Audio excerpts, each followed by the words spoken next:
नमस्कार। मैं Girish Kumar, founder of Medasvi institute. बच्चों, जैसा कि आपने फर्स्ट काउंसलिंग सेशन और सेशन 2 में देखा, हम लोगों ने कुछ क्वेश्चंस को एड्रेस किया है। तो प्रीवियस वीडियो में हमने सिविल सर के साथ काफी सारे क्वेश्चंस को एड्रेस किया था। आज की इस वीडियो में हमारे गेस्ट हैं Arun Chauhan sir. He is the founder of Expert Learning Centre in Rohru. So आज ये हम सभी के साथ, आप सभी के साथ अपने वैल्यूबल थॉट्स शेयर करेंगे।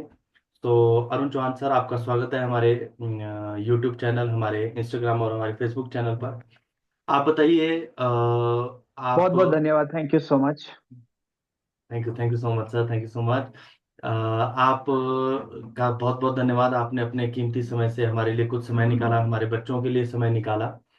आज आपसे हम कुछ चीज़ों पर आपका विचार जानना चाहते हैं कि जैसे मान लो, अगर बच्चा प्लस 2 के बाद मेडिकल फील्ड में उसको आगे ड्रॉपर बैचेस में जाना चाहिए, उसको 1 साल का समय देना चाहिए अपने करियर के लिए, अपने कॉम्पिटिटिव एग्जाम के लिए। तो ऐसे कौन कौन से क्राइटेरियाज हैं या ऐसे कौन कौन से एरियाज हैं जहां पर उसे पिन करना चाहिए, ये पता करने के लिए कि उसको 1 साल का समय देना है या नहीं देना है। क्योंकि बहुत सारे, देखो, एक क्लास में बहुत सारे टाइप बहुत के। अच्छा। हाँ जी, एक क्लास में ना बहुत जी। सारे टाइप के बच्चे आपको देखने को मिलेंगे। तो हर बच्चे के लिए तो ये नहीं पॉसिबल है कि वो 1 साल का समय दे।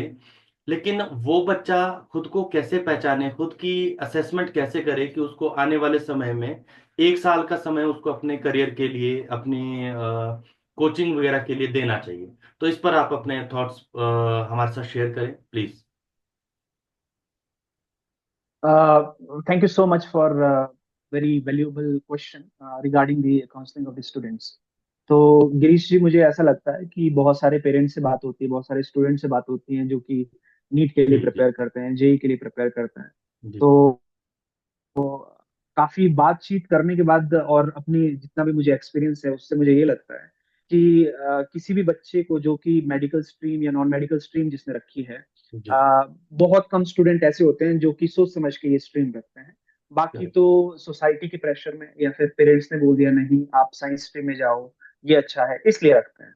करेक्ट। तो मुझे ऐसा लगता है कि अगर आप 100% इंटू इट है, अगर आपका कोई फ्यूचर प्लानिंग ऑलरेडी चल रहा है, राइट तो राइट। आपको जरूर ड्रॉप लेना चाहिए। और अगर आपने एक बार ड्रॉप लिया है और दूसरी बार आप ड्रॉप लेने की सोच रहे हैं, तो मुझे ऐसा लगता है कि उसमें कुछ लिटमस टेस्ट होता है आपके लिए। राइट। दो तीन चीजों का आपको ध्यान रखना है। एक तो सबसे पहली बात यह है कि जो भी आपने पिछले साल पढ़ाई करी है या फिर प्लस 1 प्लस 2 के दौर में जो पढ़ाई करी है, क्या आपको उसको पढ़ने में मजा आया है? और बहुत अगर आपको मजा आया है तो अब कहीं ना कहीं आपको लगता है कि मैंने कहीं ना कहीं अपना टाइम वेस्ट किया दोस्तों से बातचीत करने में, सोशल मीडिया के हैंडल में, दोस्तों के साथ घूमने में मैंने टाइम वेस्ट किया, वो टाइम मैं यूटिलाइज कर सकता हूँ अपनी प्रिपरेशन में, तो आपको जरूर ड्रॉप लेना चाहिए। इससे कोई फर्क नहीं पड़ता है कि आपके कितने मार्क्स हैं। अगर आप डेडिकेटिवली कहीं से भी तैयारी करो, तो आपका पॉसिबल है कि आपका नेक्स्ट ईयर सिलेक्शन हो सकता है। मेरे पास ऐसे भी केसेस हैं। नीट का मैं आपको एक एग्जांपल देता हूँ कि एक बच्चे के 250 नंबर थे एक एक साल में, और दूसरे साल में उसके 650 नंबर।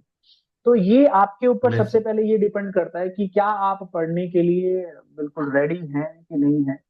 दूसरा ये है, जब आप ड्रॉप लेने की सोचते हैं तो दो तरह के प्रेशर आपके जहन में आते हैं। या तो जैसे आपके दोस्त हैं कुछ, वो ड्रॉप ले रहे हैं, आपका कोई मोटिव नहीं था कि आपने ड्रॉप लेना है, आपके दोस्त हैं जिन्होंने ड्रॉप ले लिया, तो वो ये सोसाइटी का एक प्रेशर बन जाता है। पर आपके पेरेंट्स आपके साथ एग्री नहीं है, कि वो चाहते हैं कि नहीं आप इतनी मेहनत नहीं करते, आप ड्रॉप नहीं लेंगे। पर आपका एक प्रेशर है कि मेरे दोस्त ने ले लिया तो मैं भी उस जद्दोजहद में मैं भी ले लूं ड्रॉप।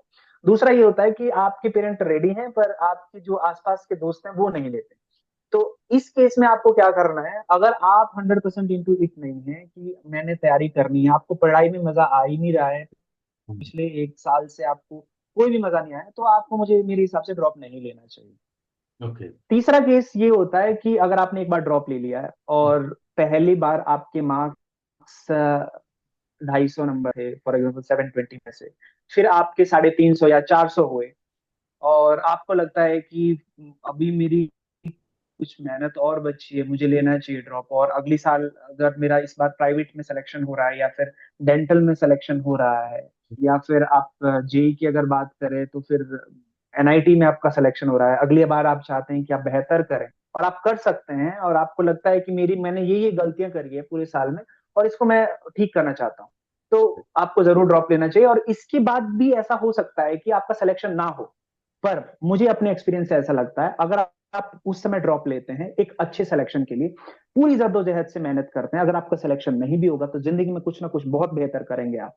यस सर, एक्चुअली मैंने मेरा खुद दो मेरा तीन बार ड्रॉप लिए हैं। मैं एक पॉइंट रखना चाहूंगा सर। एक्चुअली कुछ बच्चों का फियर ही यही जी।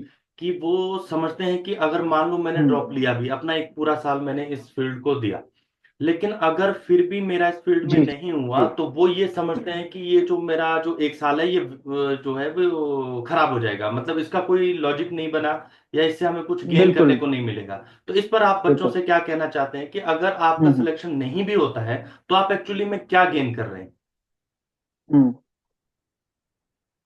तो मुझे यह लगता है कि एक्सपीरियंस जिंदगी में सबसे बड़ी चीज होती है। और हाँ, जब आप ड्रॉप ले रहे हैं, अगर आपको कहीं ना कहीं डर सता रहा है कि अगर मेरा नहीं हुआ तो क्या, मुझे ये लगता है कि आपको अपना एक्शन में ज्यादा ध्यान देना चाहिए कि मैं जो भी चीज कर रहा हूँ उसको 100% करूँ, फिर भी नहीं होगा तो जिंदगी में बहुत कुछ चीजें हैं करने के लिए, बट यहाँ से जो आपको एक्सपीरियंस मिलने वाला है वो कहीं ना कहीं जिंदगी में आपको काम में जरूर आएगा।